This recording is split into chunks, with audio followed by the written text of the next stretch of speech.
Greetings, ladies and gentlemen. Welcome back to another episode here on True Confessions, Naija.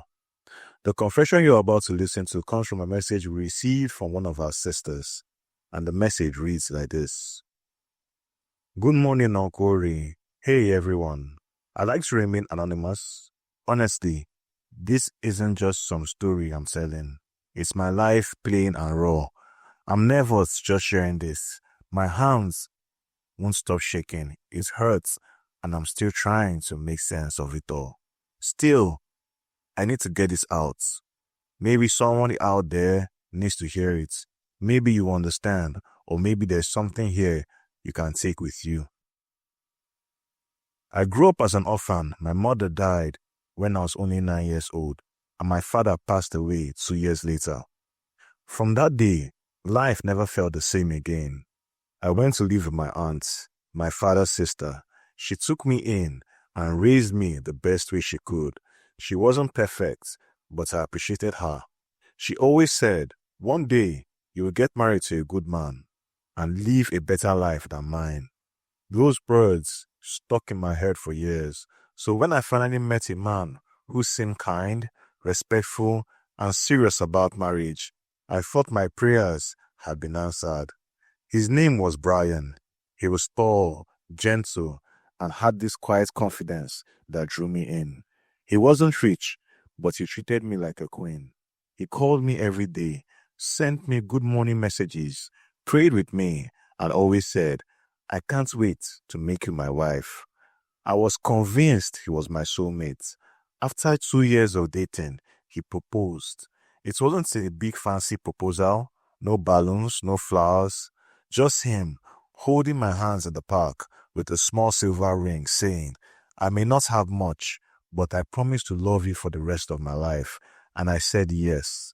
My aunt was happy. She even said, finally, you have a family of your own. Little did I know, I was walking into a nightmare disguised as marriage. Our wedding day was beautiful. I wore a white gown. He wore a black suit, and everyone was smiling. But something strange happened that day. During the reception, his family kept whispering among themselves. His mother looked tensed, and his father kept staring at me in a way that made me feel uncomfortable. I brushed it off. I thought maybe they were just emotional. After the wedding, I expected that we would go for our honeymoon, maybe somewhere quiet, maybe just a small hotel to rest. But instead, Brian told me, my love, my parents want us to spend our first night at their house. At first, I thought that was sweet. Maybe they wanted to bless our marriage or something. But that night changed everything. When we got to his parents' house, they had already prepared a room for us. I was so happy. I remember telling myself, this is it. This is my first night as a wife. But when we went to bed, something felt wrong. Brian didn't touch me. He didn't kiss me. He didn't even look at me. He just turned to the wall, picked up his phone, and scrolled until he fell asleep. I tried to talk to him. I even tried to hold him, but he pushed my hands away. I felt confused. Was he angry? Was he tired? After a while, he stood up and said, I'll be right back. He left the room. A few minutes later, the door opened again, but it wasn't Brian. It was his father.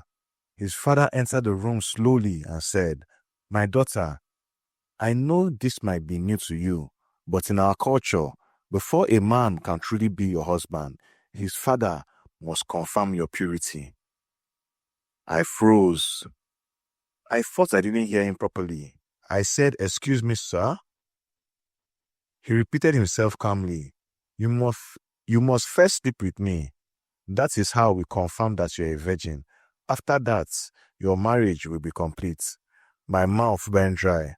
I couldn't breathe. I told him no. That's disgusting. I can't do that. He just shook his head and said, it's our tradition. You know what family you are married into. If you refuse, your marriage will never be accepted.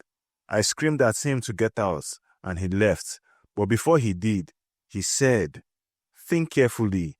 You cannot break a tradition that has been followed for generations.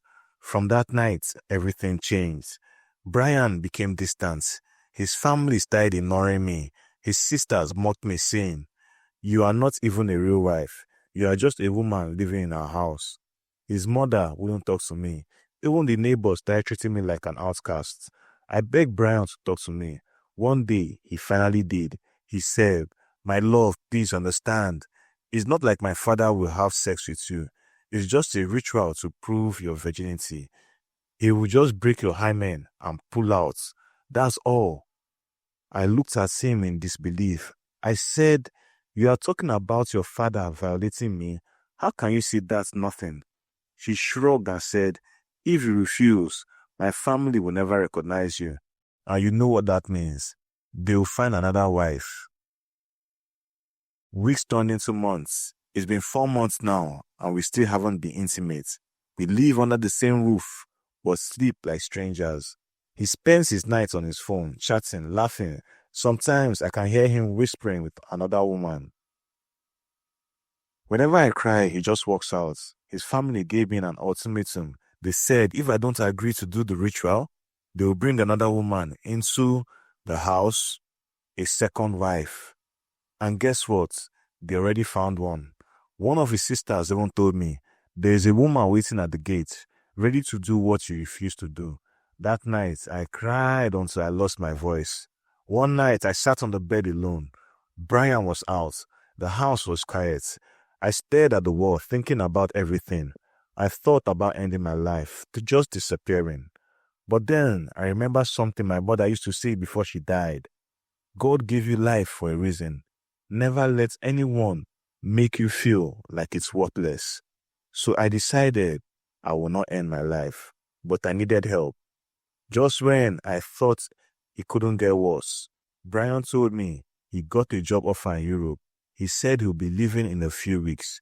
And then his mother said, if you don't complete the ritual before he leaves, he will go with another woman. You will be left behind. That night, I begged him. I said, please, at least take me with you. We can start over. He looked at me coldly and said, you know the rules. You broke the culture. You are not recognized as my wife. So I'm here now, living in my husband's parents' house, unwanted, unloved, and rejected. Every day feels like a battle. Every night, I cry silently so no one can hear. They keep reminding me that the time is running out, that another woman will take my place. I'm so confused. I'm so broken. Should I agree to this ritual just to save my marriage? Or should I stand by my beliefs and lose everything? Please, people of God, help me. Tell me what to do. Because right now, I don't even know who I am anymore. Grateful for the chance to tell my story. Can't wait to see what everyone thinks in the comments. Dear listeners, right there was a message that was sent to us by one of our sisters. Let us try to talk to her in the comment section. Things, they really happen for this our world. Now, wow.